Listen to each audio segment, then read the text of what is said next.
persecutest thou?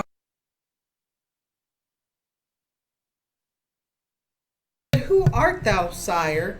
And he said, I am Yahshua of Nazareth, whom thou persecutest.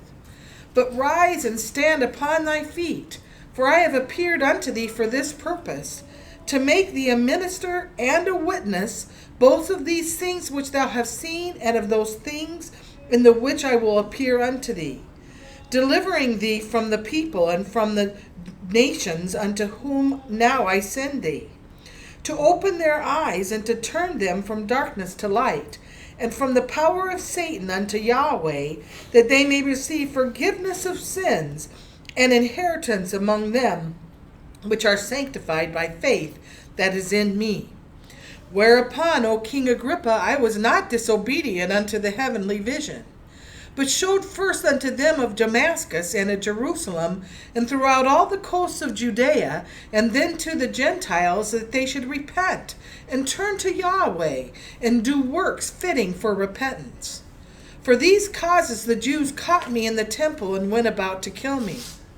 Having therefore obtained help of Yahweh, I continue unto this day, witnessing both to small and great, saying none other things than those which the prophets and Moses did say should come, that the Messiah should suffer, and that he should be the first that should rise from the dead, and should show light unto the people and to the Gentiles. And as he thus spake for himself, Festus said with a loud voice, Saul, thou art beside thyself. Much learning doth make thee mad. But he said, I am not mad, most noble Festus, but speak forth the words of truth and soberness. For the king knoweth of these things, before whom also I speak freely. For I am persuaded that none of these things are hidden from him, for this thing was not done in a corner. King Agrippa, believest thou the prophets? I know that thou believest.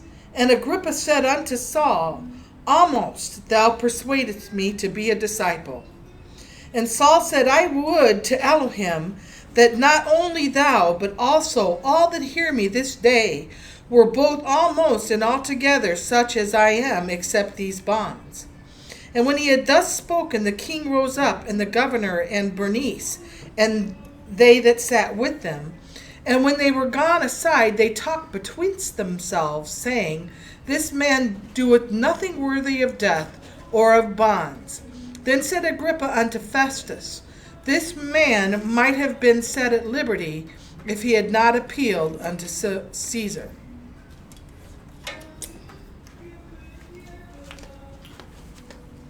We're glad that you're all here with us. And our first speaker this evening will be Dr. Shannon Brewster.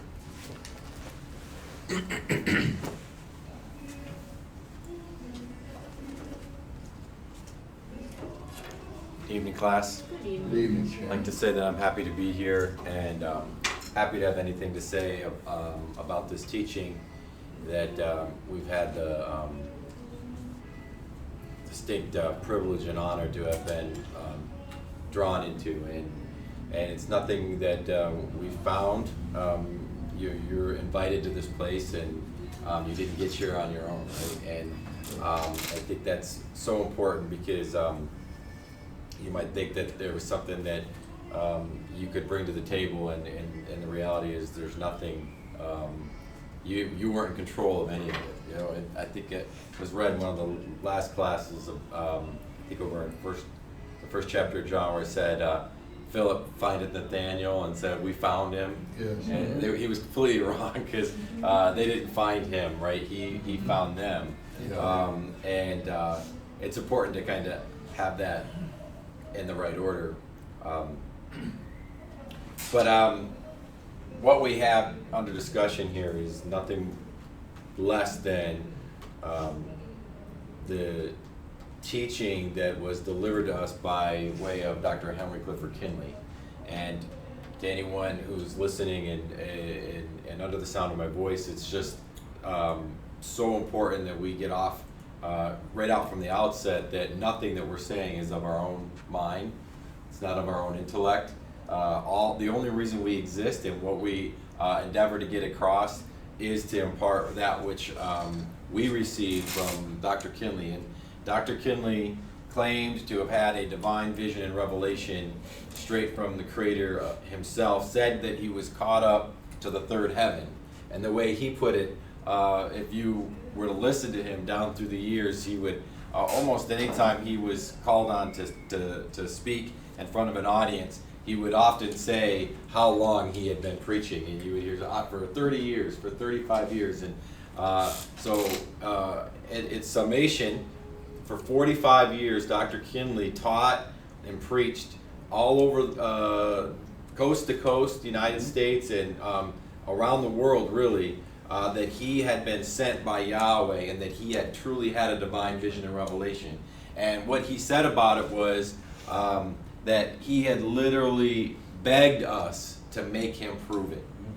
And he said that if he could not prove it, then we had every right to call him a liar for having said that he had a divine vision and revelation.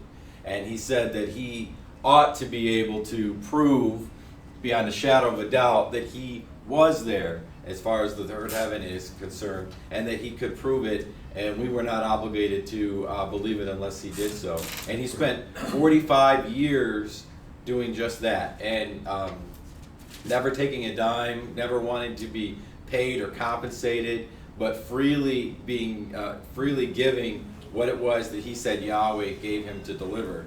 And when you think of, I often just think about the things that he had said, because they just were so impactful, are so impactful, and it's kind of a very light way to say that, but the way that Dr. Kinley would phrase things, and he could be a very eloquent speaker, and he could speak with just, very scientific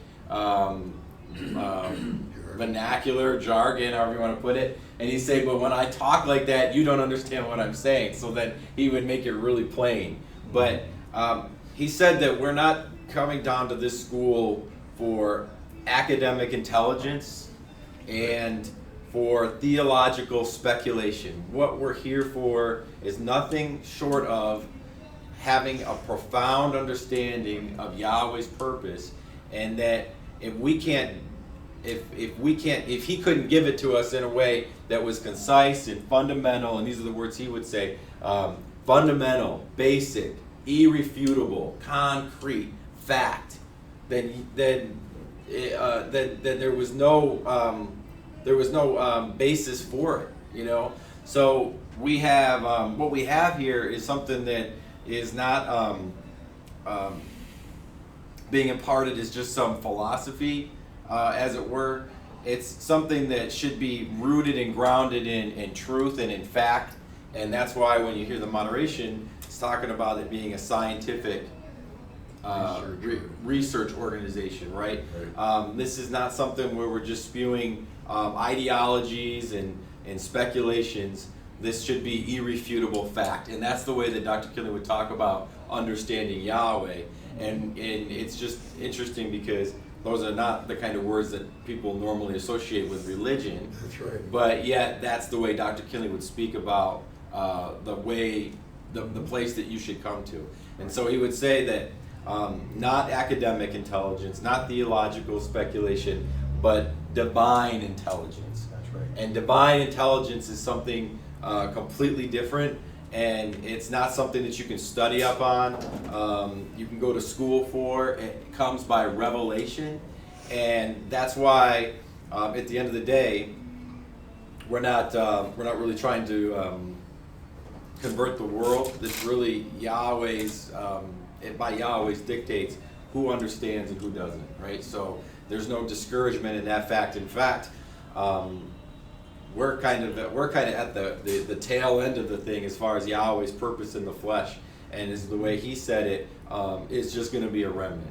It's just like he said, the harvest is already past, and when the harvest has already come in, what they do is they'll go around and maybe pick up by hand the gleanings that were just missed, that you couldn't get in the main harvest. So as time goes on, in Yahweh's purpose, it's just going to be fewer and fewer and fewer, and that's really the way that it is. So there's really no discouragement in terms of how many people come around to what it was that Dr. Kinley had to say. In fact, he just was sent as, his way he put it, he was sent as a witness to the world, but never had any expectations that the world was going to, accept what he had to say.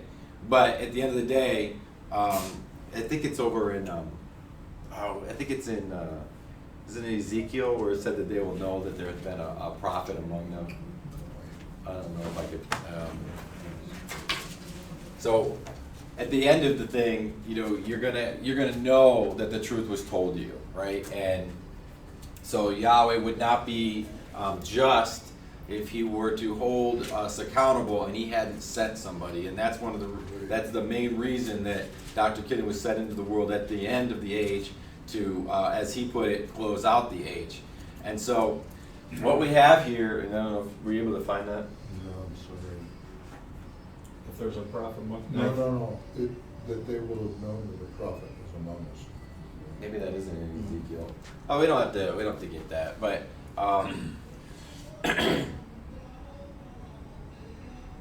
so Dr. Kinley spent 45 years. Ezekiel, you're right, Shannon. Excuse me. Ezekiel 2:5. 2:5. Okay, let's try it.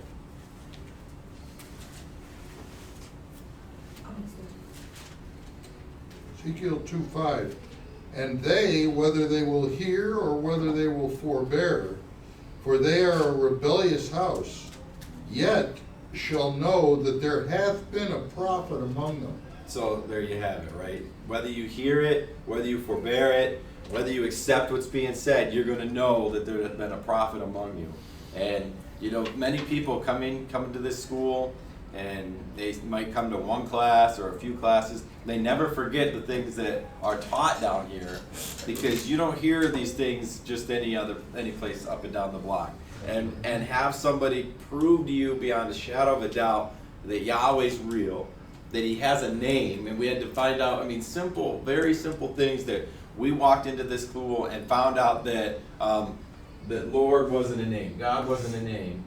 And the thought that Yahweh would have a name had never even come into our mind, as simple as it is, right? And then showed us that Jesus couldn't have been his name just by the simple fact that there is no letter J in the Hebrew language even to this day. And really wasn't even a letter J in our own English language until 400 years ago, just like the moderation says, right? Right. So simple things like that, and then you can't walk out of here after having heard that and continue to use Jesus and act like you weren't told with irrefutable evidence that is not his name. Mm-hmm. Could not have been his name. And so little things like that, and then you're kind of a witness. The witness has been laid out, and like you said, whether you will hear or whether you forbear, and it's going to fall more on the side of you're not going to hear. You're going to go back and do what you've thought, think what you've always thought, do what you've always done, because that's easier. The harder thing is to fall in line with the truth, because when you fall in line with the truth, you usually lose some friends, you usually lose some family, and most people are more concerned with their social network staying intact than knowing Yahweh as he really is and actually exists. And so it's a hard thing to fall and bow to the truth, because you have to let go of so much, right? And without knowing it, on the other side, you get way more in return. Yes. The benefits are so much greater to let go and to be on the side of the truth, right? And a lot could be said about that. But we you see this as something simple as the name. I can't let go of Jesus, right? Mm-hmm. And it sometimes, my mom believed in Jesus, my grandmother believed in Jesus, they all believed in Jesus.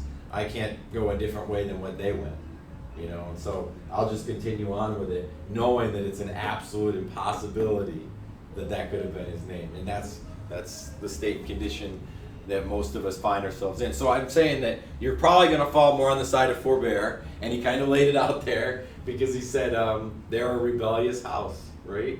Yes. But you're gonna know at the end, right, that this was not it. You were told that it wasn't it.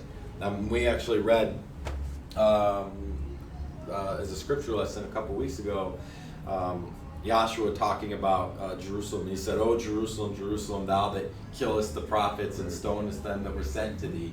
They wholesale rejected when Yahweh sent a prophet. Without fail, they rejected him. So it's not really a surprising thing that the world would reject the things that Dr. Kinley said, despite what him delivering it in a way that was what he said is simple, so simple that a child could understand it. Now, I'm thinking about some of the things that Dr. Kinley brought to us. Talking about the name here, but that we could understand the purpose of Yahweh and the way he would put it. He could take us from cosmogony to eschatology, That's right. from the beginning to the end. And we honestly, like, this was something Dr. Kinley said, that we didn't know how to ask a good question. He had to give us the question so that he could then turn around and give us the answer. Because when we came in here, we didn't know nothing, straight up from nothing. Like he said, you came in here dead on arrival. You didn't have anything to work with. So Dr. Kinley had to give us the question so that he could turn around and give us the answer. So when he said that he could take us from cosmogony to eschatology, first of all, those are some of those scientific words that he was talking about. Most of us probably don't know to this day what cosmogony and eschatology is, right? But the origin and then the ultimate conclusion is all that's really is, or the beginning and the ending. But you think that that's so basic. We didn't even know what the beginning was. That's right. Right? Dr. Kinley had to tell us that what the beginning actually is. And so when you go into the book, you think it is simple as, well, I'll go grab a concordance and I'll look up beginning, and then you're in a real problem because there's lots of beginnings in the Bible. That's true. Right? And the first one that most of us would think of would be Genesis 1:1, right? Most of the time when you want to go read a book, you're going to start at the first page in the first chapter, and you're going to start reading. And when you start reading the Bible, and this is the fix that Yahweh put on us, and this is something that we really have to get understood real quick, that we're talking about is a mystery. Right? So it's not, Yahweh set this up in a way, and we should understand that he didn't make it so that you could just open up the book, sit down and read it, and walk away and understand. I shouldn't even have to explain that point, but just think about this. Maybe 20, 30 years ago, there was an article published, and I can't remember the publication, but at that time, they said that there was over 33,000 different denominations of Christianity alone. So that right there lets you know that you can't just sit down and read, and they all claim to be coming out of the Bible, right? Yeah. So if it's so simple and it's so clear, how do you get 33,000 different teachings coming out of the same book?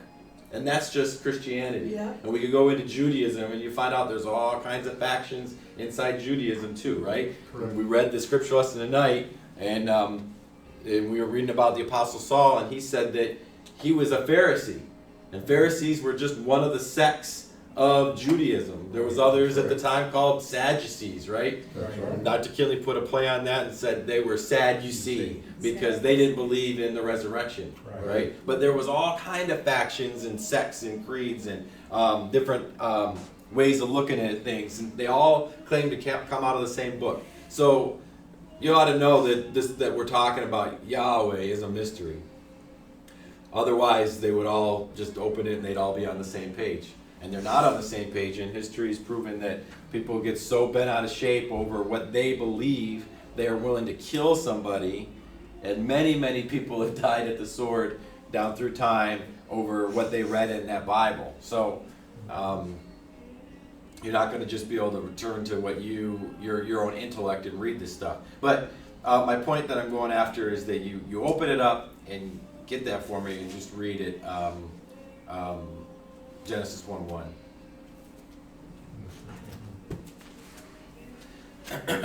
In the beginning, Elohim created the heaven and the earth. So Dr. Killian would actually stop us right there in the beginning.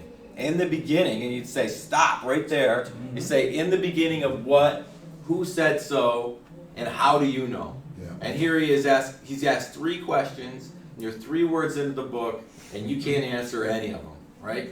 So, and it sounds plausible that if you were opening up the book and you're reading, that you're in the right spot to start reading, because it starts right out, in the beginning. Right. And you're like, oh, this is flowing nice, Yeah. right? But Dr. Killian showed us there's many beginnings in the Bible. Yeah. And you picking up and reading in Genesis 1:1, that's really not the beginning.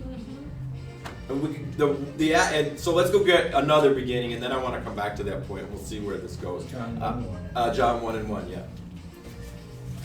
Just I want to underscore this point that there's more than one beginning in your Bible. How do you know where you're really supposed to be starting, right?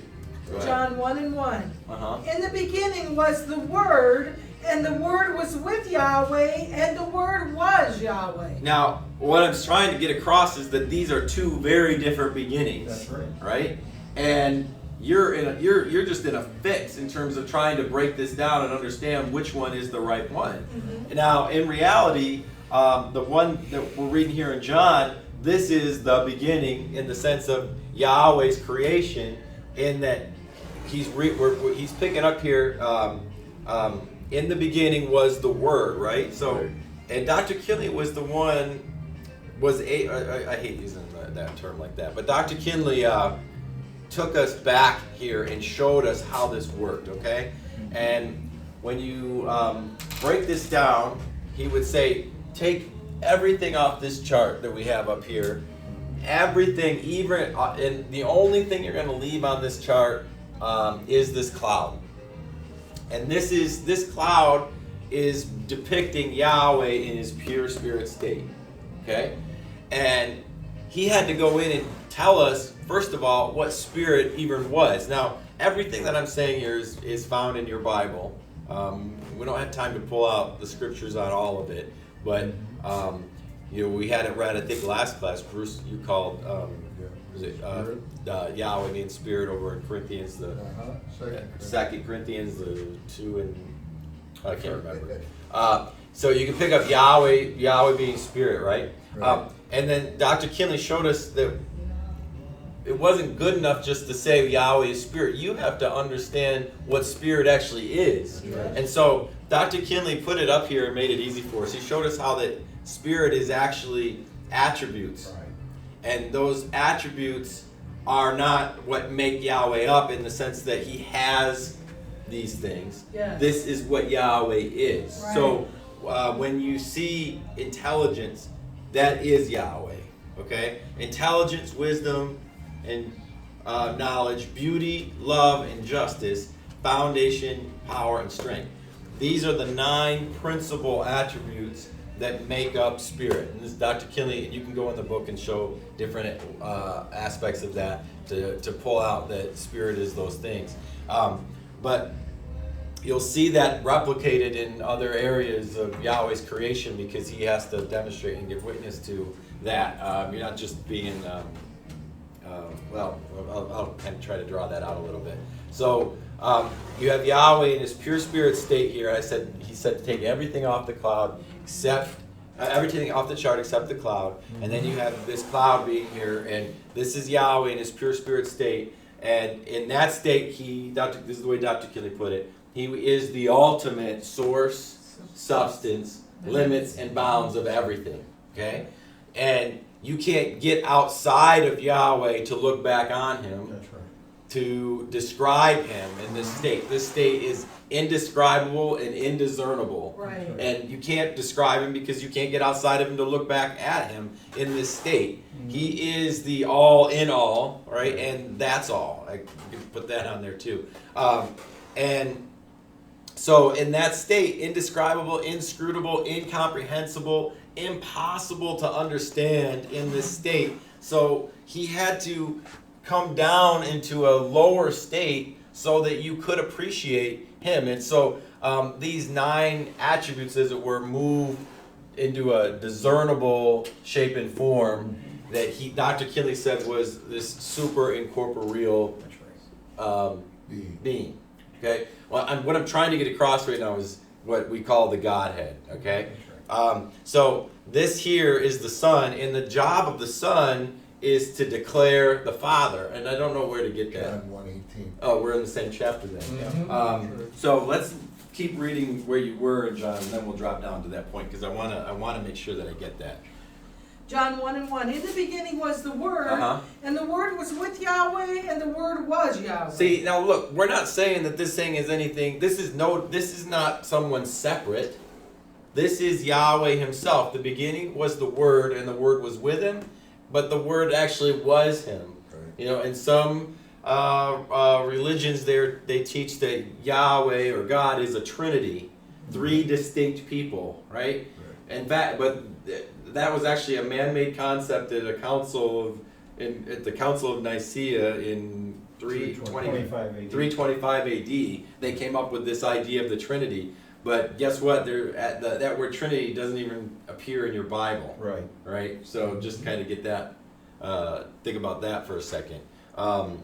So we're not talking about the Holy Trinity right now. I'm trying to show the unity of the Godhead, that Yahweh exists in three primary states of existence, okay? This pure spirit state that you cannot see, cannot comprehend, and that He, in order for you to understand Him, had to come down into a lower state, which He called the Word, and Dr. Kinley described as being a super incorporeal being. And this form can only be seen in visions, and this is all covered in the moderation, right? But this is only seen in visions, and as we say, understood in revelation. So you can see Him and still not understand Him, and that's evidenced by the fact that, and it's drawn here on this chart, that men have seen this shape and form down through the scriptures, and you can find out that even having had seen Him, they didn't understand Him, because if you look at instances like this, right, where Aaron, Nadab, and Abihu and the 70 others, and we're going to get to this in a second, they described having seen Him in Exodus the 24th chapter. They saw Him, and then they came down from the mount and they built a golden calf. And they said, "This be the God that brought us up out of the land of Egypt." They did that after having seen Elohim, so they clearly didn't understand. So there is a difference between a vision and a revelation. And Dennis talks about this a lot, that Dr. Kinley said that when he first saw the vision, he didn't understand it. That's right. And he asked Yahweh Yahweh asked him, there was a voice that thundered, and this is the way he described it, "Man, what will you do with what I've shown you?" Right. And he asked him 3 times, and he didn't know the answer. Right. And Dr. Kinley said, Yahweh just got in me, That's right. and that was really the answer. That's right. But teach your people your will, Yahshua, was what he wrote in the pamphlet. But Dr. Right. Kinley said that what that really meant was Yahweh just got in him, right? Right. And and the way Dr. Kinley put it, if you didn't know H.C. Kinley before 1931, you never knew Never him. knew H.C. Kinley. You never knew an H.C. Kinley. And you know, and there's so many things that we could discuss about the things that he taught and the things that he did. But one thing I want to say this, because it'll slip my mind if I don't say it now. Dr. Kinley would often talk about the things that Yahweh did through what he said, this black body. Right. And he'd say, "You've never heard tell anyone anywhere in history that had done the things that you've seen done through me."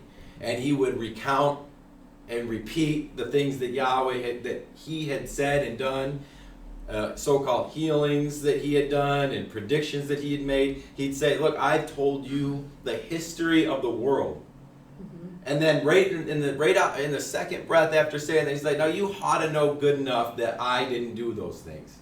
That I could not tell you that I could not, you should have enough sense that I didn't do that."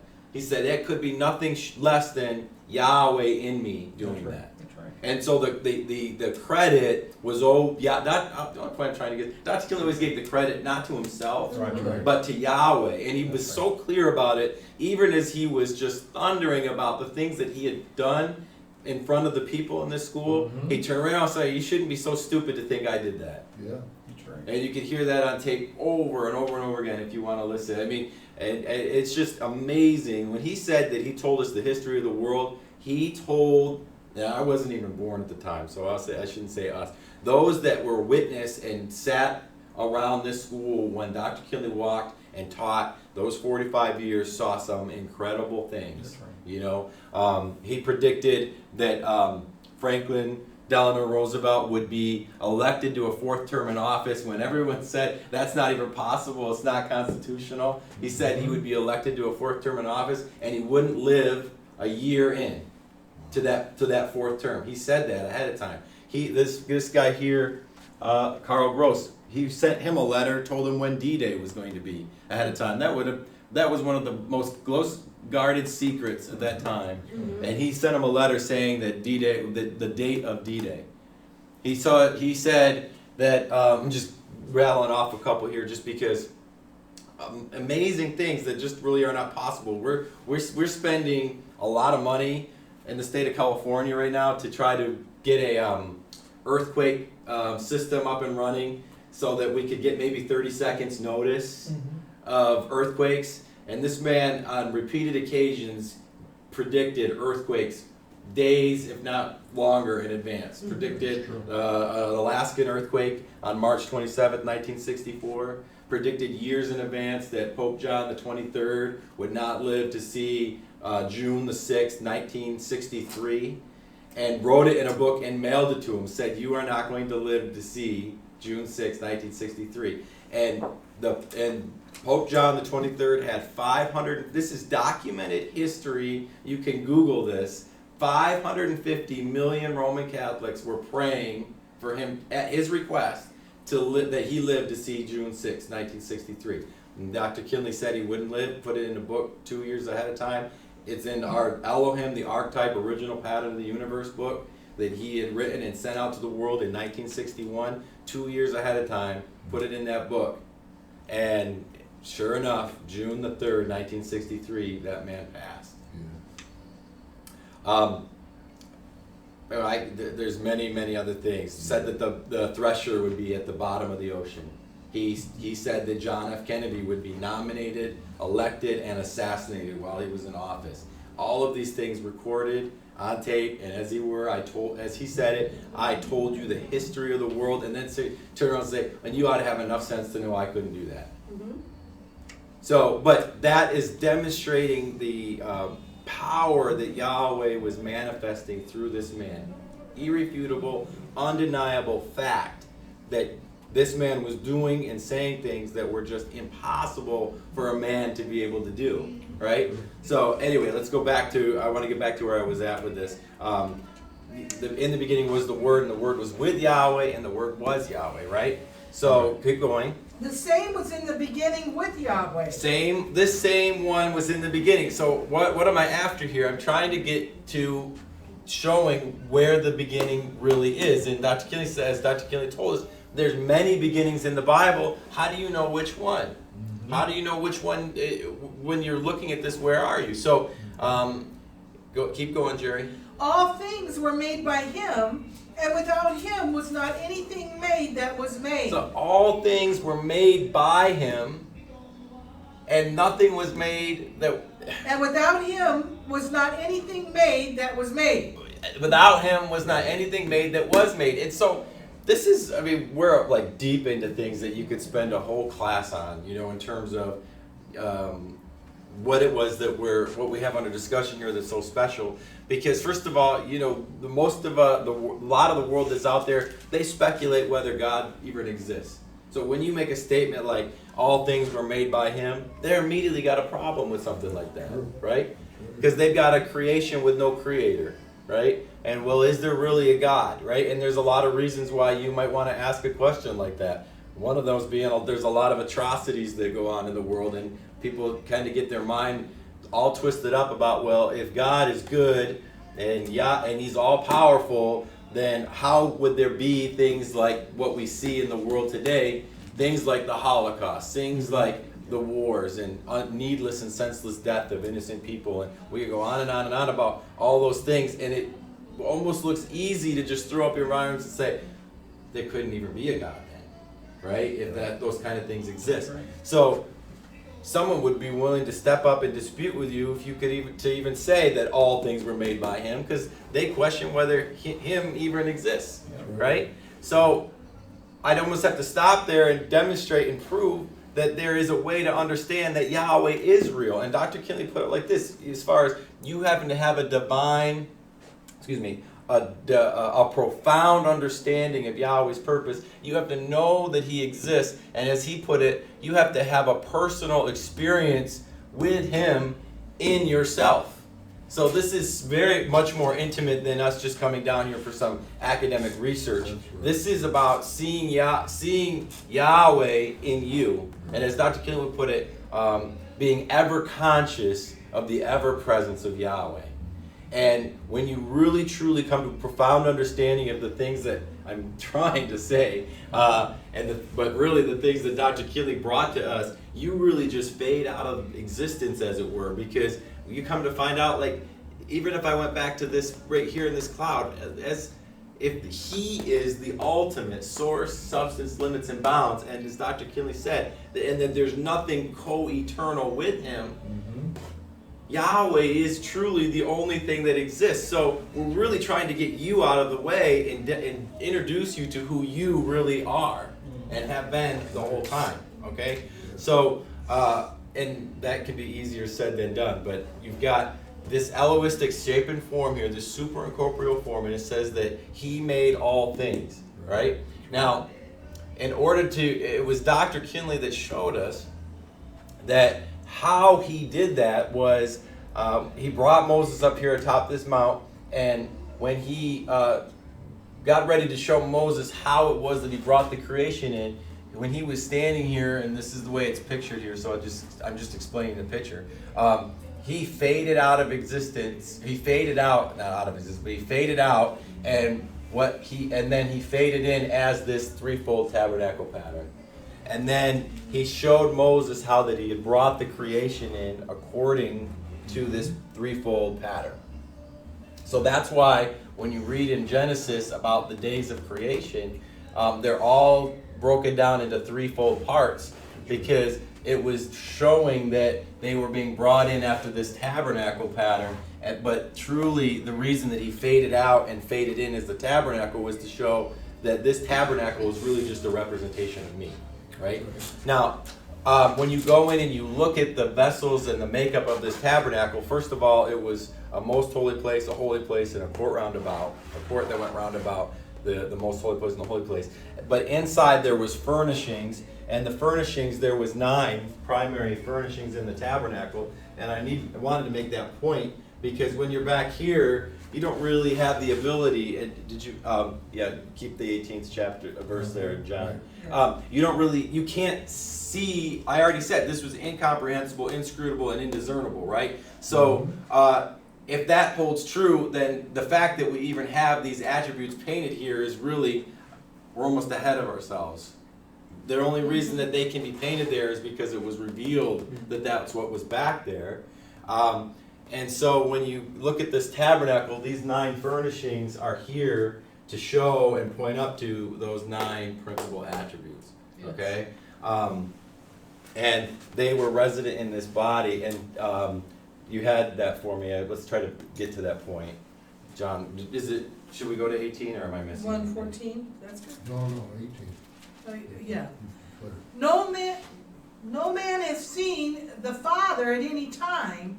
The only begotten Son, which is in the bosom of the Father, he hath declared him. Now look, so the book's kind of saying it just a little different way. No man has seen the Father at any time. It's just saying you can't see pure spirit. So the only begotten Son that was in the bosom of the Father, he is going to declare him to us. So this Son is a witness to that invisible spirit that you can't see. So in order for you to understand this back here, you have to go to him. And in fact, there's other places in the book where Yahshua talks about how no man gets to the Father but by me. That's right.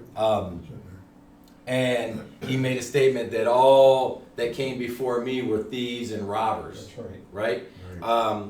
And so a thief and a robber, just from a natural standpoint, right? A thief and a robber, they're going to come in, maybe go through a window or something like that. They're not going to go through the door, right? Yeah. Not unless they're picking it, right? But so he said, all that came before me were thieves and robbers. They're trying to get to Yahweh, but they're trying to bypass him. So, and actually we didn't read this, but this super incorporeal form, Yahweh Elohim, he further came down from this state and manifested in a physical body. And that's just a whole other thing in and of itself. But that's in the 14th verse, isn't it, Yes. John? Yes. Yeah, can you read that? And the Word was made flesh and dwelt among us. See, and this word was made flesh and dwelt among us. He literally just materialized here in the flesh. So when we talk about, the virgin birth, Mary of Yahshua the Messiah, Mary and Joe, they did not contribute anything That's right. to that body, right? And the reason for that is that he being the sacrificial, this being a sacrificial body that was brought in, and it was through his death that his death was going to be the atonement. He couldn't have been dragged down through 63 generations of dirty flesh, right? That's right. He, in order to be an acceptable sacrifice, could not have come that way, right? And that, geez, so hard to express this stuff. So this word was just made flesh, and Mary and Joe, they weren't contributory to that in any way. And there's more I want to say about that, but it's not coming together quite yet. So the Word made flesh. So this is the, like I said, like the tabernacle was a most holy place, a holy place, and a court roundabout. The Godhead, or Yahweh, as He exists in His three states, are pure spirit, super incorporeal, and then comes down and manifests in the flesh. Okay? So that's 1, 2, 3. Just like this was 1, 2, 3. And there's 9 main furnishings in here, just like Yahweh's made up of 9 principal attributes, and they came down into a discernible shape and form, and then this shape and form came down and was manifested in the flesh to be the sacrificial body and the atonement for the world. Did you find out about the no man cometh to the Father but by me? Okay, that's all right. So you're going to have to, in order for you to understand Yahweh as He truly is and actually exists, you're going to have to come to Him here. You're not going to be able to go back here, right? And so this, when you see Him, you really see the Father, right? And we can pull, this is other things. I am the door. Huh? And the door by me, if any man enter in. No, that's not exactly what you're Oh. wanting. You want no man can come unto the Father but by me. Yeah, we're fine. It's We're John 14:6. Okay. That sounds. Oh, I have John 6 and 44. No man can come to me except for the Father which is sent. John 14:6. Okay. Yahshua said unto him, I am the way, the truth, and the life. No man cometh unto the Father but by me. So you're going to have to come through Him. So, and he would often talk about His Father. In fact, in one place, they asked him, and I'm sorry that they aren't coming to me, but they said, you've been talking about your Father Yeah. Same chapter. so long, Show us the right? Father. Why didn't you just show us the Father? Mm-hmm. One. Yeah, please. Philip's, this is John 14 and 8. Philip saith unto him, Rabbi, show us the Father, and it sufficeth us. Yahshua saith unto him, Have I been so long time with you, and yet hast thou not known me, Philip? He that hath seen me hath seen the Father. And how sayest thou then, Show us the Father? He that hath seen me has seen the Father. You're understanding the Father by looking at the Son. That's right. And that's really the only way you can see the Father, right? So, now this is why, I don't know. I don't want to go there. So you're going to have to come this way. This is how you're going to see Him, understand Him, because this back here, this is indiscernible, inscrutable, incomprehensible. And so for us to understand Him, He came down into a state that we could appreciate and that we could see. But even then, it's going to take a revelation, right? So we're talking about the beginnings that were in the book. And I said that you have many beginnings in the Bible. So I'm going to kind of try to put this back together again. I showed the beginning of Yahweh's creation, which is Yahweh Elohim right here. This is really this here is the first creation of That's Yahweh. right. Beginning of the creation But of this Yahweh. is the beginning of the creation of Yahweh. I think that's Right. from Revelation. That's isn't it? right. And it's just really pretty the way Dr. Kelly would put this thing together, because I told you, like he said, that he could take us from cosmogony to eschatology, and from beginning to end, and he'd show us how that the end was declared from the beginning. And when even the way he painted this chart, you've got Moses on this side and you've got John on this side, and Dr. Kelly would show us how that they were looking at the same thing. And it's kind of evident the way that he painted the chart, but you don't hear anyone out in the world really put the Bible together that way to show you that, and the fact that he said he was caught up there and he was seeing the same thing as that they were. But even when we look at like the tabernacle pattern, you had in the most holy place, and just like this would be like the most holy place of this chart, you had Yahweh said that he was going to dwell there in the cloud, between the wings of the two cherubim, and those two cherubim were like Michael and Gabriel, and they were witnessing unto Yahweh in the middle there, right? So here you have Moses on this side, and he's having the vision, and you have John on the Isle of Patmos, and he's having a vision, and Dr. Kelly showed us how they were really caught up into the same place, and they were looking at the same thing. That's right. And it's really beautiful when you see it put together that way, because a lot of the world just sits and scratches their head at Revelation, not realizing that what's written in Revelation is just a repeat of what Moses wrote about. And so you could pull this out and look at it, because like when we read here in the beginning, let me grab this. So it says, in the beginning, and I said, in the beginning of what? Who said so, and how do you know? And what Dr. Kelly showed us was that the beginning was referred to there was actually the beginning of Moses' vision. That's correct. And that Genesis really isn't the first book of the Bible, that Genesis 1:1 really belongs tucked inside Exodus, the 24th chapter, and the 16th verse, which was after they had come out of the land of Egypt. Yahweh gathered them around the mount, and he called Moses up here. And in the 16th verse of Exodus, the 24th chapter, you read that after 6 days, right? And Dr. Kelly pointed out to us that it says that he was, you're going to have to read it for me, somebody. It says that after 6 days, and the seventh day, and we had to be you have to get pointed out to you that there should be an explanation of those 6 days in Exodus 24:16. 24:16 says, and the glory of Yahweh abode upon Mount Sinai. Okay, so this right here, this is the glory of Yahweh, and he's abiding on top of Mount Sinai in a cloud. Right, and the cloud covered it 6 days. So the cloud covered Yahweh Elohim back here in this cloud here for 6 days. Colon. And the seventh day he called unto Moses out of the midst of the cloud. And the seventh day he called out the Moses. So where is the 6 days?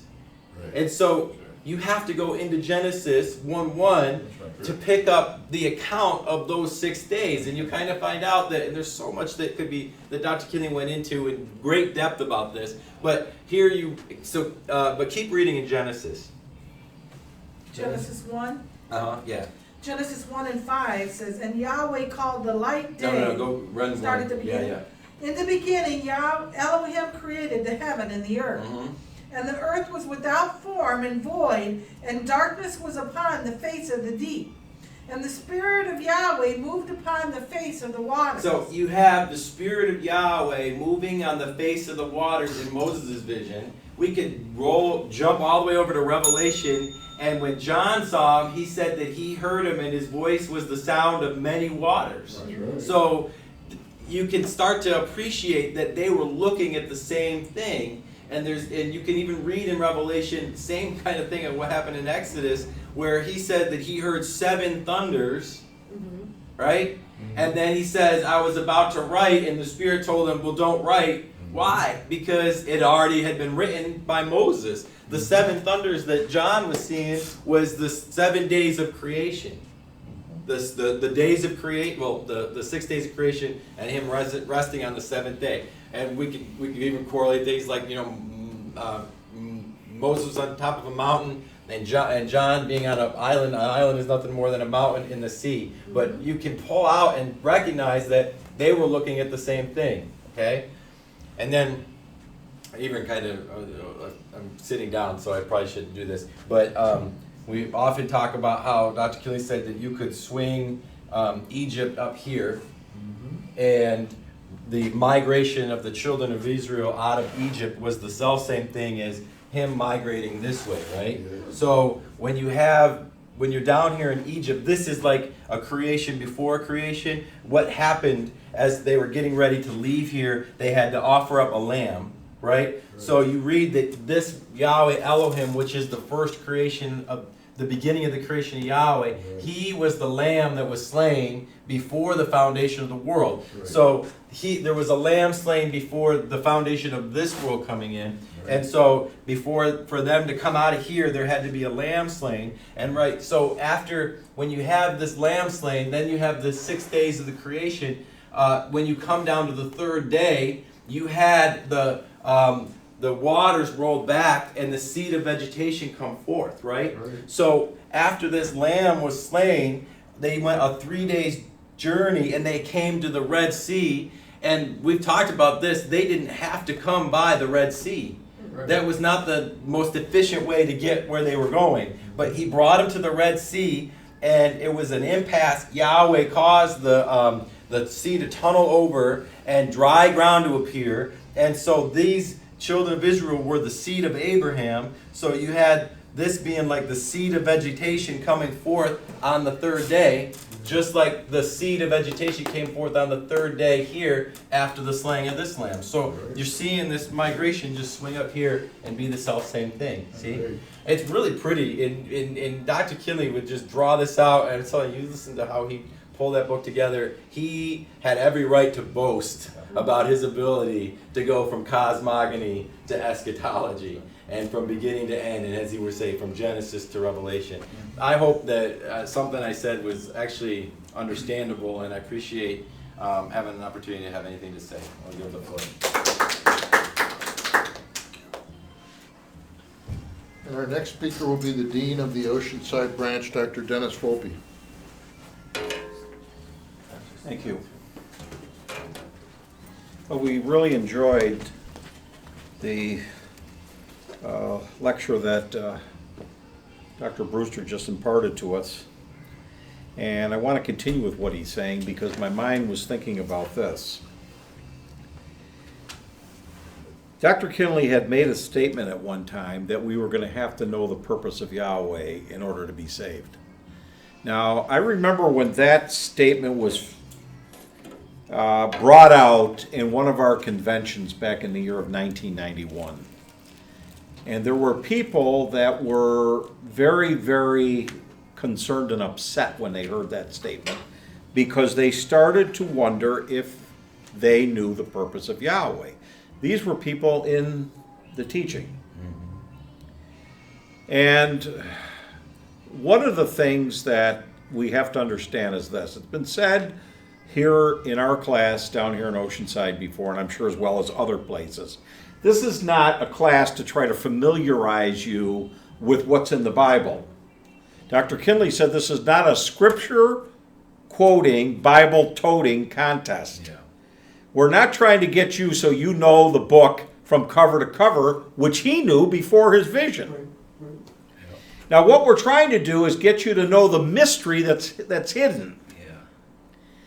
And that's what's being preached down here is that mystery. And the mystery is how the purpose of Yahweh operates down through the book. I want you to go over and get for me, and I want to make a couple of points here, because Shannon was up here showing you how Dr. Kinley really opened up this, what we call the mystery.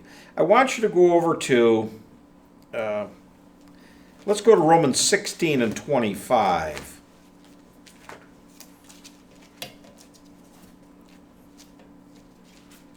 Romans 16 and 25. All right. Now to him that is of power to establish you according to my gospel, and the preaching of Yahshua the Messiah, according to the revelation of the mystery. Now it says the revelation of the mystery. Now what you're going to find out is that the whole purpose of Yahweh is a mystery. The whole thing is a mystery. And if the world knew the purpose of Yahweh, they knew what the purpose was, we wouldn't have the world in the state and condition that it is in tonight. We wouldn't have, how many branches of Christianity did you? 33,000. Over 3,000 branches of Christianity. 33. Oh, okay. Not to speak of how many branches of other religions that exist throughout the world. Now, this mystery is what Paul was completely ignorant of when he was out persecuting the assembly that he talked about there in that scripture reading time. Let's go back over there and get that for a minute. Acts 26. And hold your finger on this mystery stuff, because I want to try to get you to see that what the founder brought to us was a revelation of a mystery. Right. And Shannon recounted accurately that Dr. Kinley had said that he was shown a vision and didn't know what to do with it. He said, there are other people that have had visions other than me. He said, but what I want you to know is I not only had a vision, I had a revelation to go along with it. And he said that a vision without a revelation isn't going to do you any good. You understand? Yes. Now that's because the vision is showing you a working of a mystery, but if you don't understand the mystery, then what you're seeing, although you could say, well, I saw this and that, you don't know what to do with it. Right.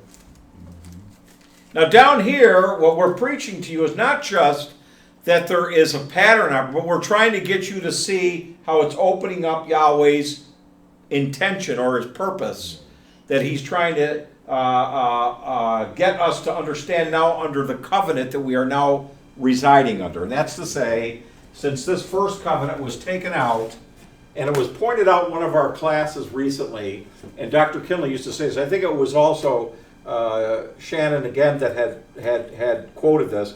Dr. Kinley said that what is valid in one age and dispensation is not necessarily valid in the next. That's because unless you understand the purpose, you're going to take something Yahweh set up and not understand the purpose for why he set it up, and then carry it on after it has completed its purpose. Yeah. You understand that?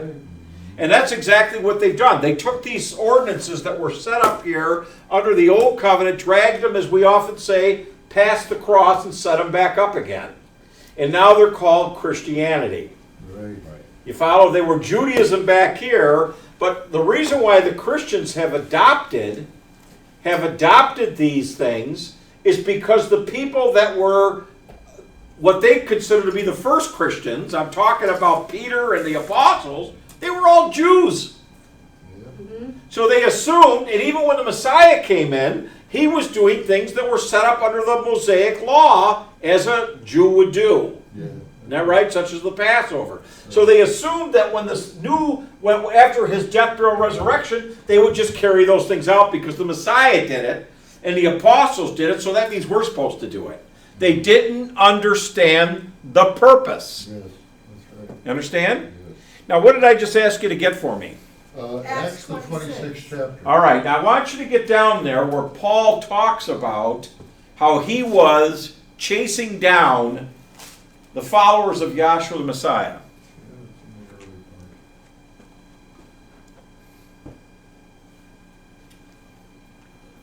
the early part. 10. Yeah, which thing I also did in Jerusalem, and many of the sons. All right, now listen. Let's just get it right from so we got it straight. Paul was talking about how he was a Pharisee. Start there. Yeah. 5.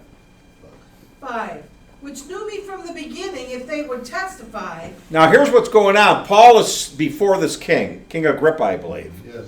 And he's explaining to him how the whole thing happened with him being of one purpose, if you will, and that is to go out and persecute the assemblies unto where he is currently at now and what he's trying to get across to them.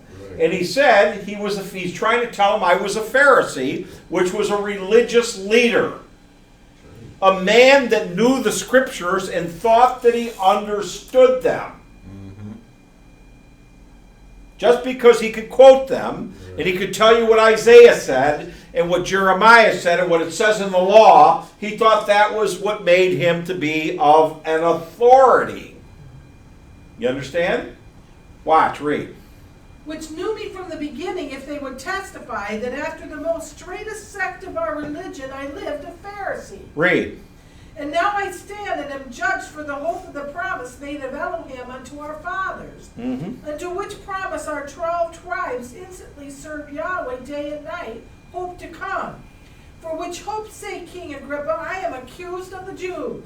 Go ahead. Why should it be thought a thing incredible with you that Elohim should raise the dead? Now there's a point right there. He says, why would you think it's incredible that Elohim should raise the dead? Now why would he say that? Because he did it back in the law. Do you remember the prophet Elijah? What did he do? He raised Yahshua. There was a boy, wasn't there? Well, both of them did it. Elijah and Yahshua both raised somebody from the dead. Yep. Right? And it was by the power of Yahweh Elohim that they were able to do that. And it's right in their writings that somebody was raised from the dead. Now all of a sudden they think it's incredible. Well, how could this be? People don't even believe what they read in their own Bible. That's correct. Go ahead and read. I verily thought with myself that I ought to do many things contrary to the name of Yahshua of Nazareth. Which thing I also did in Jerusalem, and many of the sons did I shut up in prison, having received authority from the chief priests. And when they were put to death, I gave my voice against them. Listen, he's talking about all the persecutions that he did. How many he put in jail? How many of them he sanctioned them being put to death? Read. And I punished them oft in every synagogue, and compelled them to blasphemy. And being exceedingly mad against them, I persecuted them even unto strange cities. He chased them down no matter where they were. Read. Whereupon, as I went to Damascus with authority and Now I think we can see that this man was fervent and I would say pretty solid in what he thought was right. I mean, he was zealous in trying to stop these people because according to his knowledge of the scriptures, what they were doing was just complete heresy and blasphemy as far as he considered it. Read. Whereupon I went to Damascus with authority and commission from the chief priests. At midday, O king, I saw on the way a light from heaven above the brightness of the sun. All of a sudden, he had an experience. And I can tell you this experience that Paul had was not because Paul was asking God to reveal to him the truth. He wasn't saying, oh, Adonai, or Eloheinu, whatever you want to say. Please, I don't know what the truth is. Let me know what the truth is. There was nothing that he was seeking when this happened. He was convinced he was dead. He was right. Fervent, thinking that what he was doing was, and as Yahshua told him, they will kill you and say they're doing God a service. I'm putting it in the English, the King James. Now listen. He thought he was doing Elohim a service. Isn't that right? Yes. He was convicted in what he was doing, so to speak. And all of a sudden, this man has an experience that completely altered the course that he was on. Something happened. And we say, well, all right. Here's what happened. He saw a light. Read.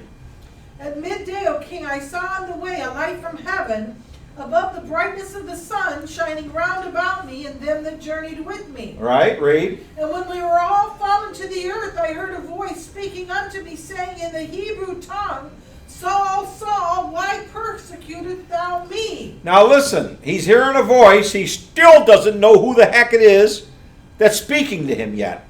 Right. He says, why are you persecuting me? Read. It is hard for thee to kick against the pricks. Listen, it's hard for you to go against your own conscience. That's what he was telling them. Because Paul knew this, a man that was learned in the scriptures. when he persecuted some of those people, and in particular Stephen that you read about in the 7th chapter of Acts. Stephen ran down through the scriptures how Yahweh's purpose worked, and he knew that he could not deny it. Couldn't argue with it. And his conscience was poked. How can you deny this man and have him put to death when you know everything he said is accurate? Read. And I said, Who art thou? Who are you? Who are you? See, Paul is having a vision at this point. He doesn't even know who it is that's talking to him. Read. And he said, I am Yahshua, whom thou persecutest. I am Yahshua, whom thou persecuted. Read. But rise and stand upon thy feet, for I have appeared unto thee for this purpose. Now, I've appeared to you for a reason or a purpose. Read. To make thee a minister. I'm going to make you a minister. Read. And a witness both of these things which thou hast seen, and of those things in the which I will appear unto thee. Mm-hmm. Delivering thee from the people and from the Gentiles, unto whom now I send thee, to open their eyes and to turn them from darkness to light. All right, listen. I'm going to turn this over here because I'm having a little bit of a problem here. So, with the way I'm feeling right now, I don't know why. Could be this medication I'm taking. So I'm going to ask Carl if he wouldn't mind taking over. I'm sorry. I just standing here and I don't feel right. Okay. Well, this will be interesting. All right. Let's go back. Let's try to pick this up where Dennis left off. And it's interesting because I was thinking about some of the things that he was talking about from the scripture reading. Let me just get back here. Verse 18, where we were. Yeah, but I may need to get started a little bit. That's all right. I'm just going to repeat a couple things Dennis said because I think that it was important because it ties into something that Shannon had talked about. Whether or not that's where Dennis was going, we'll see, but it's where I went from the scripture reading, etc. And it has to do with some of the stuff Dennis was talking about. But we need to go back to verse 3. Okay, verse 3. Especially because I know thee to be expert in all customs and questions which are among the Jews, wherefore I beseech thee to hear me patiently. So Agrippa knew the customs of the Jews, which means Agrippa knew what was in the scriptures, because even though the Jews didn't follow the scriptures the way they were supposed to be followed, the Sadducees, or the Pharisees rather, the Pharisees were the PhDs of the scriptures, which is why Paul was using, in a sense, Moses and the prophets to beat up on the Yahshuans, to beat up on Stephen, to take Stephen and have him, because he had letters from the Pharisees, and the Pharisees were the ones who were supposed to have known the scriptures, and so they claimed that these scriptures showed that Yahshua was a blasphemer, all right? And so that's why Paul was against it. And Paul knew the scriptures inside and out. And yet Paul thought or felt that Yahshua was rebellious. And didn't it talk about rebellious someplace in the scriptures? In the scripture here that we were reading? We read rebellious. It was in Ezekiel 2:5. All right, we're going to go to Ezekiel 2:5. because Ezekiel 2:5 links to what's going on here in Acts the 26th chapter. But I'm going to want you, well, we're going to start at Ezekiel 2:5, but we're going to go back and read Ezekiel, the 2nd chapter from the very beginning, but we're not going to do it right now. Okay. All right? Ezekiel 2:5. And they, whether they will hear or whether they will forbear, for they are a rebellious house. So Israel is a rebellious house. And they've always been rebellious. That they changed the name of Yahweh and worshipped other gods in the groves and all this other kind of stuff. And it wasn't too long after the death of the last eyewitness to Joshua here that they went and had kings who were corrupt and all the rest of the stuff and rebelled against what was revealed down here. So Israel was rebellious, and Paul was one of the rebellious to Yahweh, because he was going after like Stephen, the Yahshuans. He was going after those who Yahshua had imparted his spirit. Right. Yeah. And so Paul, in his mind, he was obeying. Now listen, Paul in his mind, he was obeying the scriptures. Right. But in the reality, he was being rebellious to them. Right. All right. Now, I said all that for this. When Paul, what's your name? Shannon. When Shannon was talking about Dr. Kinley, and Dennis mentioned this about Dr. Kinley, that Dr. Kinley knew all of these scriptures. He was a great Christian minister and taught that people needed to be water baptized, and he water baptized them. See, he taught that they needed to take communion, and he gave communion. Sacrifices. See, he believed in tithing. He taught tithing. It's in the Bible. See, and 10 Commandments and all the rest of the things.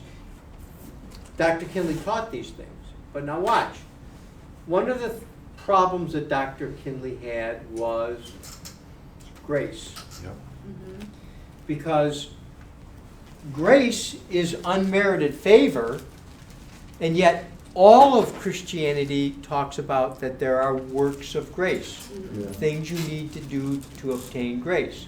Now, Dennis talked about in Acts the 26th chapter how Yahshua says to Paul, it's hard to kick against the pricks. So that something was disagreeing with his belief of the scriptures as the Pharisees taught it. I know I've said that very slowly because in my mind I'm trying to keep these pieces together. But the Pharisees taught him the scriptures much the same as Christianity has taught us the scriptures. They quote the scriptures but misinterpret it so that they cause you to believe something different. Yeah. And so here's Paul believing the Yahshuans were rebellious, that believing the Yahshuans were blasphemous. Right. And he's actually willing to put them to death over this. That's the extent at which he thought that they were wrong. He was actually willing to put them to death over it. That's right. See, and Dennis talked about how Stephen had preached to Paul while he was condemned and just prior to him being put to death. And the things that Stephen preached that Paul heard, see, Paul knew they were right. He knew he couldn't disagree with it, but he didn't know what to do with it because it disagreed with the interpretation of the scriptures that the Pharisees had impressed upon him. See? And so that's it's hard for you to kick against the pricks. Because really, Paul was out there doing what he was doing to the Yahshuans, but he had doubt within himself. Now, after the vision that he had from this vision that we're talking about here on the road to Damascus, after this vision, it dispelled all doubt. Yes. Now, the reason it expelled all doubt is not because Paul was convinced that what Yahshua said was right.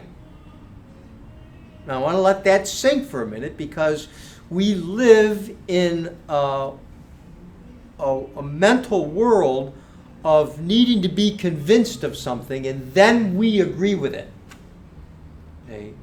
And that's not what happened to Paul. Paul wasn't convinced by Yahshua, and then Paul agreed with what Yahshua had to say. That's not what happened. Now, look at, and here's where I'm going with that. Shannon, follow me with this now.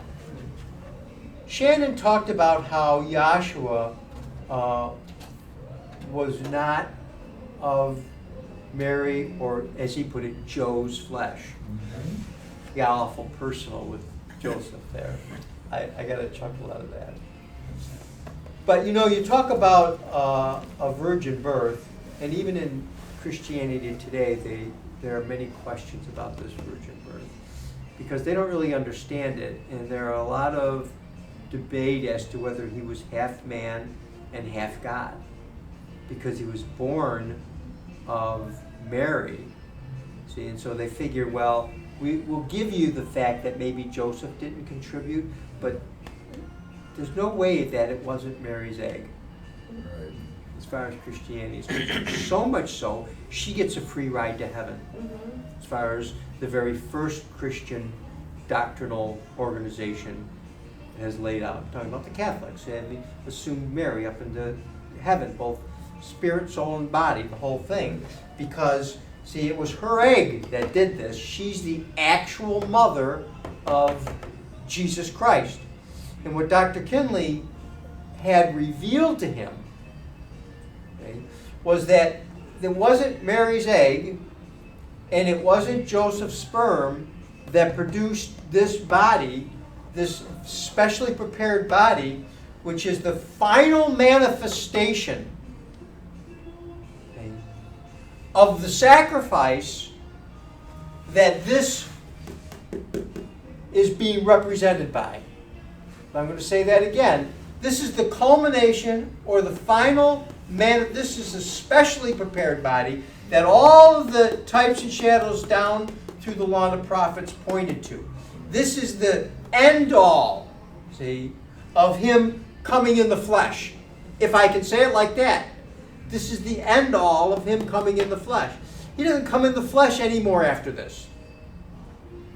Now you say, well, came in Dr. Kinley. You understand? But this coming in the flesh is different than all the other, what you call coming in the fleshes. Okay? And so when you say that this wasn't Joseph's sperm and it wasn't Mary's egg, see, what does that mean? Now, in other words, this is a reflection of something.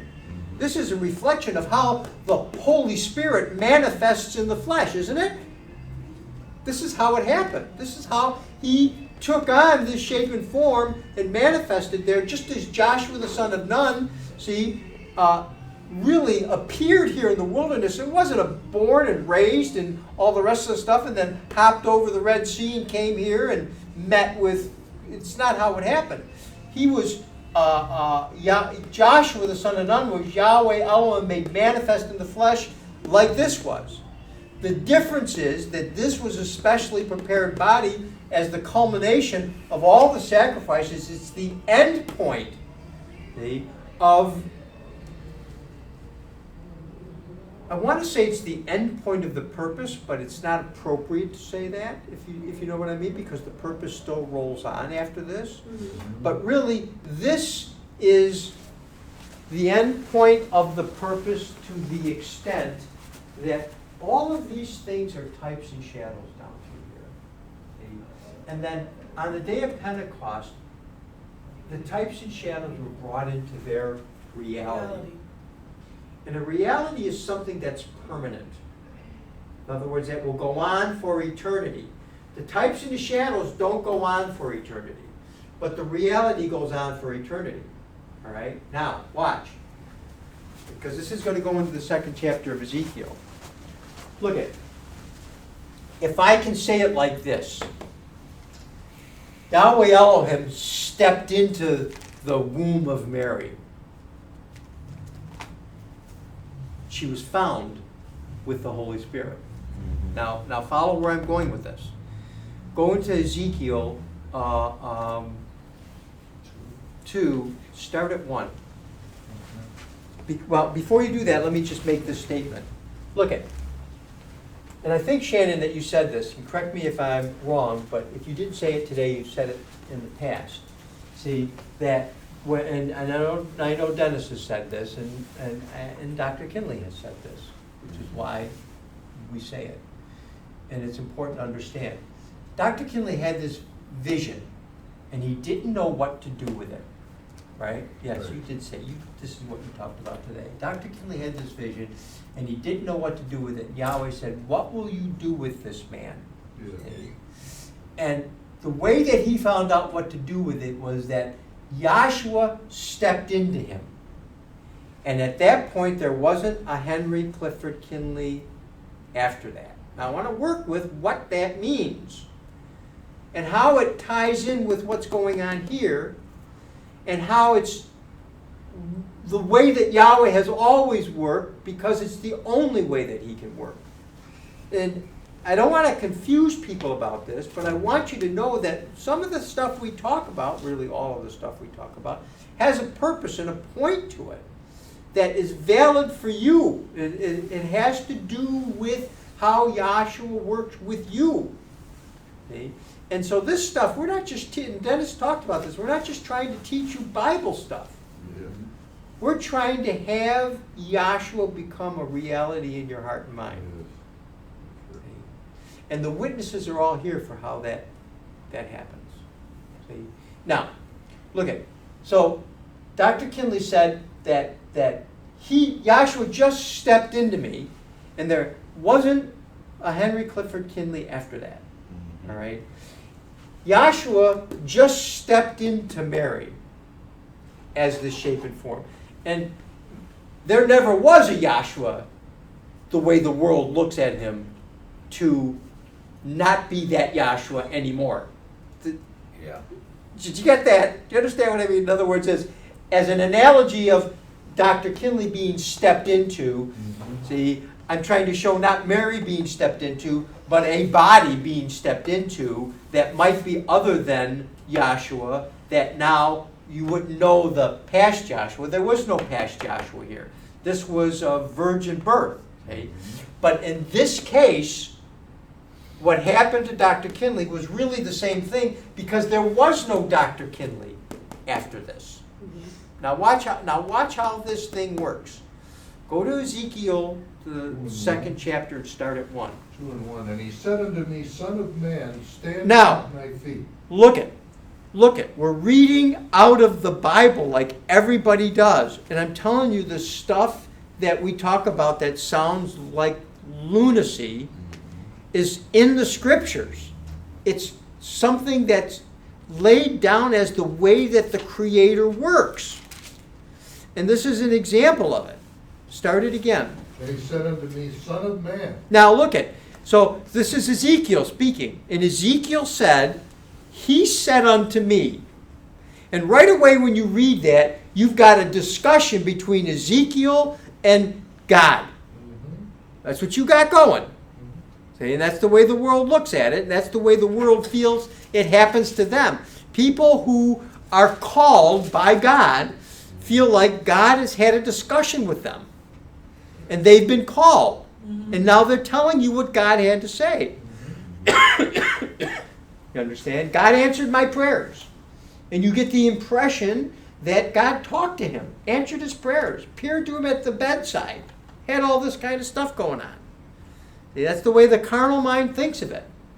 And the problem with the way the carnal mind thinks of it is now you've got God talking to a man, and the result is a combination of the man and what God said. Because the man says, well, God said this, and then he elaborates on it. Isn't that what a sermon is? You know, a guy's been moved by God, and God showed me this, and then he elaborates on this whole thing, and he calls the elaboration God. And it's not. It's just the meanderings of a man's mind. And that's why everything's so messed up as far as Christianity is concerned, because they think God has spoken to them, and then they go and elaborate on it, and they attribute all those elaborations to God. So now you have a God that's half God and half man. Half man's mind and half the inspiration of God, that good feeling that they got. Which is why it's not so hard for them to believe that he's half man and half God. Because that's the state and condition they're in. You understand? But if you go to the prophets, it's never been that way.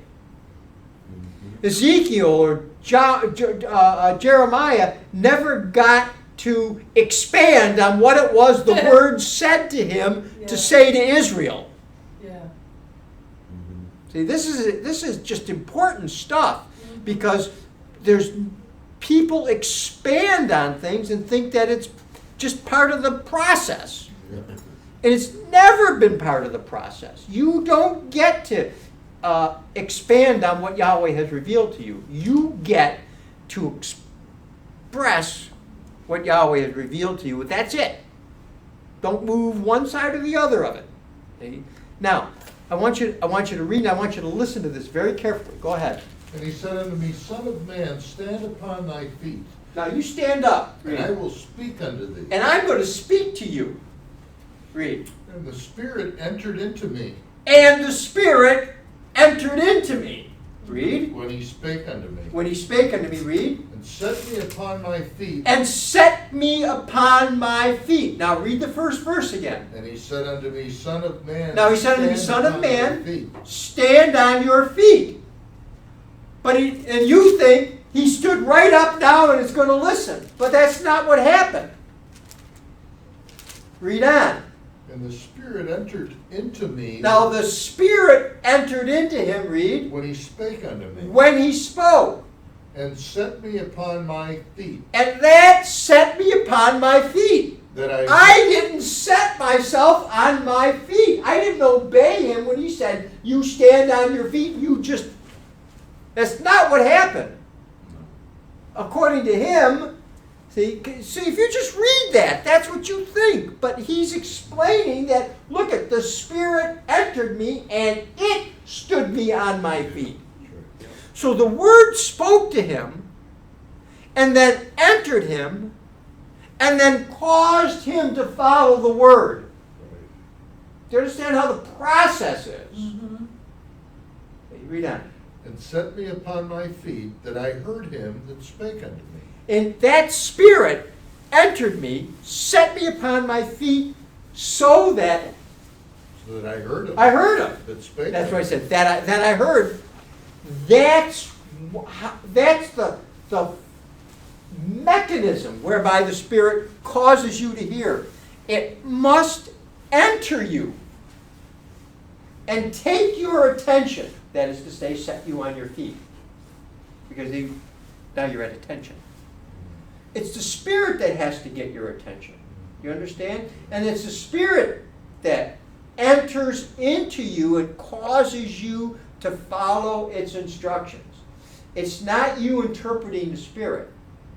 You understand? Now watch. Yahshua the Messiah, see, that entered into Mary.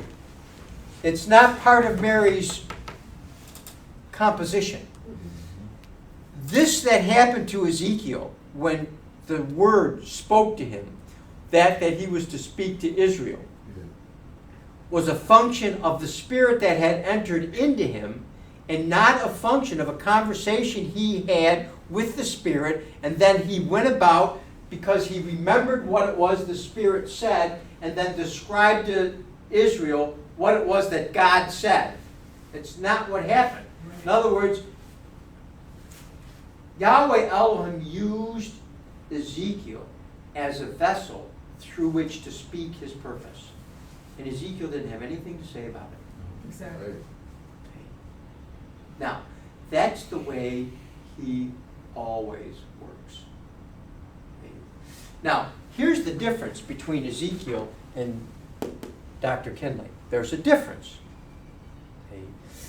With Ezekiel, when Yahweh Elohim was finished using Ezekiel as a mouthpiece,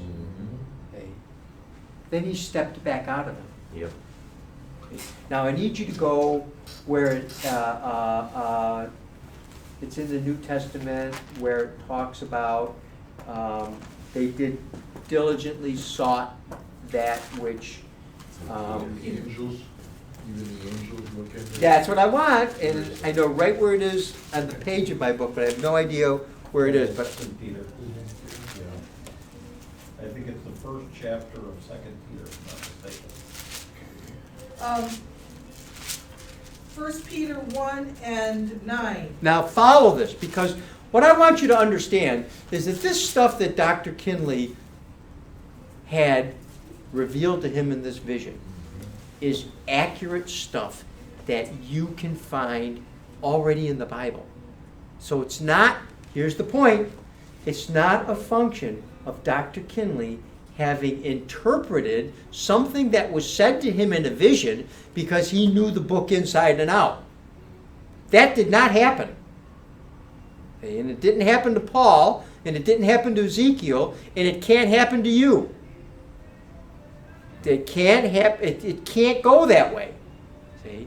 Read what you have in Peter. Receiving the end of your faith, even the salvation of your soul. Now you're reading 2 Peter, the first chapter. I'm reading 1 Peter, the first chapter. First- I started at 9. 1 Peter 1 and 9. Go ahead. Of which salvation the prophets have inquired and searched diligently. Now we're talking about the salvation. And what is the salvation? Yahshua. Yahweh is salvation. The name Yahshua declares that purpose of salvation. So of which salvation? This is the salvation we're talking. That's the which salvation. Not the salvation by works. That's the that salvation. Right? This is the this salvation. The which. This is which we speak of. You got to keep this together, because the world is teaching out of the Bible, and they're teaching Jesus Christ has instituted ways for you to obtain salvation. That's the whole bottom line of baptism and suppers and a moral Ten Commandment law. The whole deal revolves around you obtaining salvation by following these specific avenues of action. See? And Yahweh never left it up to a man to follow an avenue of action in order to obtain something spiritual. So here, the Ezekiel that you read had Yahweh Elohim, or Yahshua himself, step right into Ezekiel, stood him on his feet, and had him talking. And then when he left, what happened, Jerry? Read. Of which salvation the prophets have inquired and searched diligently, who prophesied of the grace that should come unto you, searching what manner of time the Spirit of Yahshua which was in them did signify. Listen, they're speaking, they're searching diligently, trying to figure this thing out, saying, what, read it again, it's better than it's Searching what manner of time the Spirit of When Yahshua, is this going to happen? What manner of times that the Spirit, read, of Yahshua, which was in them, like Ezekiel said, he stepped into me and stood me on my feet. Look at this, is not a fabrication of Carl Emler's mind or Dennis Volpe's mind, nor is it a fabrication of Henry Clifford Kinley's mind. This is so important to understand, because if you don't understand this, someone getting up here and saying, well, Dr. Kinley had a divine vision and revelation, and then start talking about Dr. Kinley did this and Dr. Kinley did that. If you don't understand how spirit works, eventually you're going to think Dr. Kinley did it. Yeah. That's where you're going to go with it. See, it's just going to meld, and now you've got him, and the him you got is the one before 1931. Because if you have the one after 1931, you're not going to care about Dr. Kinley. You're going to care about who it is you have, which is the spirit that stepped into him and stood him on his feet, the same spirit that stepped into Ezekiel and stood him on his feet, and the same spirit that stepped into all of the prophets and stood them on their feet. That's why it says the spirit that was in them, and it wasn't the spirit of Henry Clifford Kinley, because Henry Clifford Kinley will tell you that the spirit that stepped into him was not the spirit of Henry Clifford Kinley. Yes. I'm telling you, it's really important to understand the nuance of this. Okay? Read on. Searching what or what manner of time the spirit of Yahshua which was in them did signify when it testified beforehand the sufferings of the Messiah. When that spirit that stepped into them testified, not Ezekiel, not Isaiah, not Jeremiah, and not Henry Clifford Kinley, and not Dennis Mosley, and not Carl Emler, or not any of them. Okay? Do you understand that once you get this thing rolling through, you begin to get an understanding of the reality of the operation of Yahweh's purpose? Okay? And so this spirit, see, has never been from man's egg or sperm. That's right. Never. Do you understand? Now, what do I mean by that? See, that body of Henry Clifford Kinley came from George and Ada. Is it Ada? Ada. George and Ada Kinley.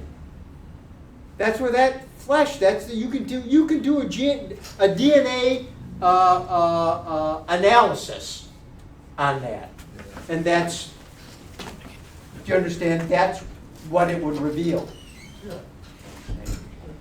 And we don't have time to get into we're going to have to do it someday again, work with this DNA a little bit more, just to establish how that DNA is a reflection of this operation.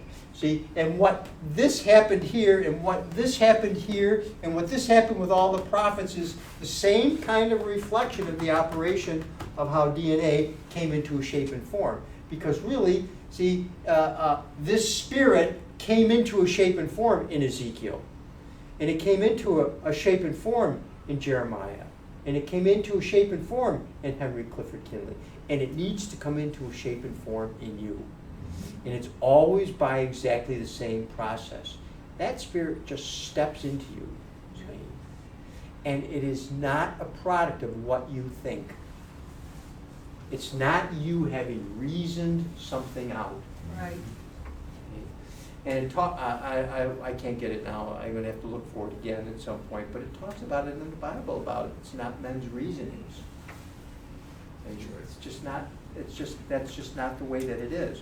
And so it just struck me, see, that when you look at the way the law and the prophets become interpreted by the Pharisees at the time of Paul, see, that worked him up. See, that was the old man Paul. Those law and prophets that he took with him to stone Stephen was the confabulation, if you will, of his mind being in agreement with what the Pharisees had convinced him about the law. See, and you Catholics, you come in here in your mind with a concept and theory about God that the Catholics have convinced you to believe. Lutherans, you do the same thing. Jews, Bruce, they've been doing it longer than the Catholics or the Lutherans. They wrote the book on it, exactly. See, because Paul was a Jew. He wasn't a Catholic. He didn't have any Catholics yet. See? But you understand, so the interpretation of these scriptures represents the old man. And that's why when Dr. Kinley made this statement, a statement that I struggled with for many, many years, see, that you never had a right thought. Never. And I thought, well, you know, some of this stuff sounds familiar to me, like I thought this. Do you understand? See? But it wasn't until, Yahshua reveals it to you that even though it sounds like stuff you knew, you didn't really know it like it is in the reality. See? Dr. Kinley never had a right thought in his mind, and yet he knew all of these scriptures. But look at, and Shannon talked about all these things that Dr. Kinley brought. But if you think about it, everything that we thought about the operation of God was wrong. See? Our idea of that Jesus came to institute anything, and how many people, well, if it was good enough for Jesus, I'm going to follow in Jesus' footsteps. How many people would not feel bad about following in Jesus' footsteps? Look at, you know what that's saying? That I am going to follow in his footsteps. I'm going to do what he did. I agree that what he did was right, and now I'm going to obey his words. Okay? That's the way Christianity looks at it, and I'm telling you, you can't do that. Because first of all, you can't know his words. Period. Okay? No man knows the Father but him. He's the only one who knows. And if you know, it's because it's him in you. Not because you agreed with someone who knew that you're not on the team. Do you understand? I'm just trying to get across how critical it is to recognize that this is the operation of Yahshua's, the Spirit of Yahshua in man. And it was in Ezekiel, when he stepped into him and raised him right up on his feet. It was in Paul, see, when he had to step into Paul, see. And that's why Paul said, look, I didn't do anything. It's Yahshua who does the works. Right. See? So Dr. Kinley, and all that he does, turns right around and says, well, I never healed anybody. See? Now I want you to think about that. Okay? Because right away we think, well, this one was healed of this, and this one was healed of that, and that one was healed of that. But you know that these diseases that people are healed from are just manifestations of spiritual principles. And it's the spiritual principle that you need to be healed from. Or that, you need to be raised from the dead. Dennis has been talking about, there were the Elia and Yahshua raised folks from the dead before, and Yahshua calls Lazarus to come out of the grave, and everyone's pretty spectacular, and Yahshua turns around and says, now greater things will you do. See, and Dr. Kinley made this point about those greater things that you do, and it's not something that we conjured up. Oh, must be that some of the greater things we'll do is we'll raise someone from the dead spiritually. We don't have, you and your carnal mind has no concept of what it means to be spiritually dead, let alone to raise someone from the dead spiritually. It was the revelation of Yahshua in Dr. Kinley that showed him what it meant to be raised from the dead spiritually. And so therefore, all of the types and shadows of being raised from the dead are just types and shadows, and they're not the real thing. The real thing is that you are raised from the dead in your heart and mind. In other words, that you go from death unto life. You don't go from half being dead and half being alive. Either you're alive or you're not. Either you're pregnant or you're not. And you're not a little bit pregnant, the joke. You're not a little bit alive. Because the definition of being dead is you are not alive. Period. And as long as there's breath in your life, you ain't dead yet. To quote Monty Python, I'm not dead yet. Do you understand? So this is when he raises you from the dead, that is him stepping into you and causing you to stand on your feet. And it's not like you're having a conversation with him in you and adding, to what is being said. There's nothing to add. There's nothing to add if he's speaking. And if it's not him speaking, then you got nothing to add because everything you're saying really is empty. It's the bottom line of this thing. Okay? And so it's so important to see that it was Yahshua who stepped into him, and there wasn't a Henry Clifford Kinley after that. Okay? And in order for you to understand that, you have to know that it was Yahshua in him. And if you don't admit that it was Yahshua in him, if you don't show that it was Yahshua in him, see, if you don't affirm, see, continually the source, see, then you're in disagreement with the scriptures of how it was Yahshua who stepped into Ezekiel, and Yahshua who stepped into Paul, and Yahshua who stepped into Henry Clifford Kinley. And it's not that Henry Clifford Kinley has to step into you. Right. But it's Yahweh's salvation, because that's the purpose, Right. that has to step into you. Right. And you can agree with this gospel all you want, see? But if he hasn't stepped into you, it's still not going to do the job.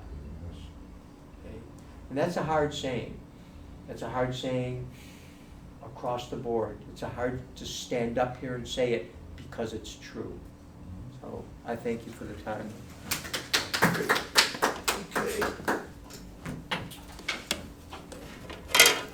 Please stand.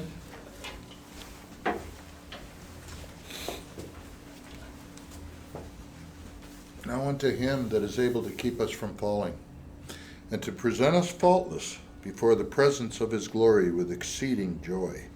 To the only wise Elohim our Savior, through Yahshua the Messiah, our Sovereign, belong glory and majesty, dominion and power, both now and forever. Let us all say, Hallelujah.